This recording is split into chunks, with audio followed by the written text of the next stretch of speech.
подножье Кураминского хребта расположился город контрастов – Табашар, край шахтеров. Первый город здесь заложили 1000 лет назад, но современная его история насчитывает 70 лет.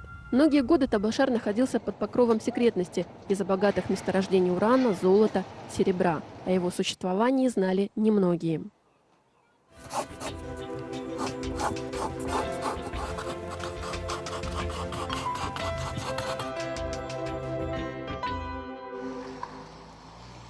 Страницы истории Табашара сегодня хранят флюгера. На каждом из них трагические годы. В 40-е и 50-е сюда свозили военнопленных и поволжских немцев. Они застраивали центр города. Их руками среди азиатских гор строилась частичка Европы. Народная молва гласит, что архитектором был полковник инженерных войск германской армии. Тоска по исторической их родине, да, побуждала их вот с такой любовью, с таким уважением возводить эти дома, эти дворцы, эти школы. Я до сих пор вот чувствую, я все время, вернее, чувствую вот тепло этих рук тех строителей, которые возводили этот город.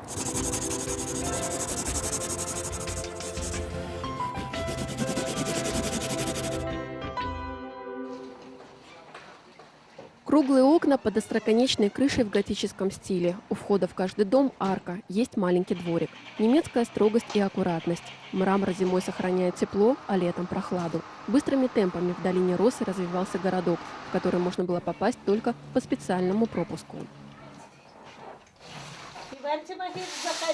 После бараков этот каменный дом появился одним из первых. В двухэтажных зданиях жили шахтеры, геологи, инженеры. Те, кто приезжал поднимать промышленность. Табашарцы в этих домах почти ничего не меняли. Уютные комнаты, невысокие потолки. Предметы интерьера той же эпохи. Большой вклад в строительство города внес король Урана Зараб Зарапетян, о котором помнят до сих пор.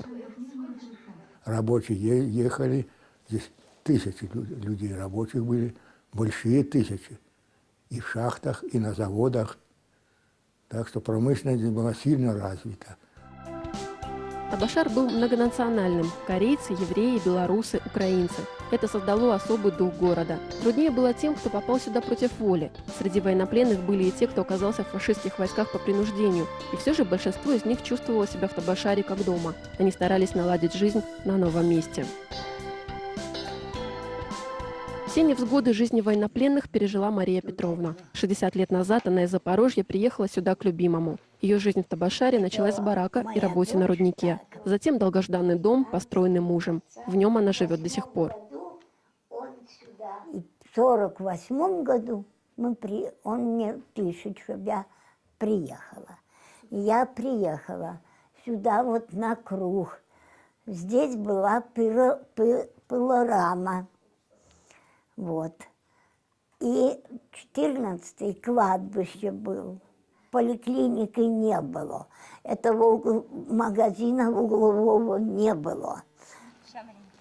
За полвека с лишним город пережил немало взлетов и падений. Тысячи табашарцев покинули родной город в годы гражданской войны в Таджикистане. С тех пор каменные дома тихо умирают. Крыши, стены, потолки, канализация из-за ветхости приходят в негодность.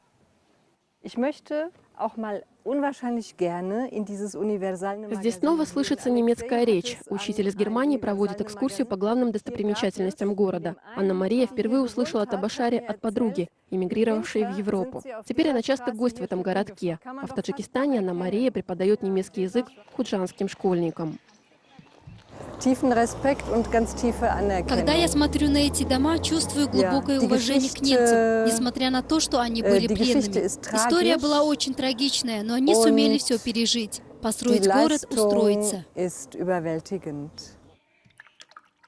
Чтобы прочувствовать энергетику Табашара, начинающий живописец Далер провел здесь 12 дней. За это время он собрал немало архивных документов, исторических материалов. В его коллекции теперь более полусотни графических и акварельных работ. Мы, художники, часто выезжаем в районы, но такую архитектуру в Таджикистане я вижу впервые. При первой возможности мы хотим выставить наши работы, чтобы показать европейскую красоту в сердце Азии. Табашар и сегодня остается городом контрастов. Вычурные немецкие постройки мирно соседствуют с безликими домами и секретными шахтами. В этот город каждый народ привнес частичку своей культуры. Тихие улицы и скверы в сочетании с горным пейзажем умиротворяют. Табашар иногда называют «маленькой Швейцарией», а облик необычного города старается сохранить новое поколение обитателей каменных домов.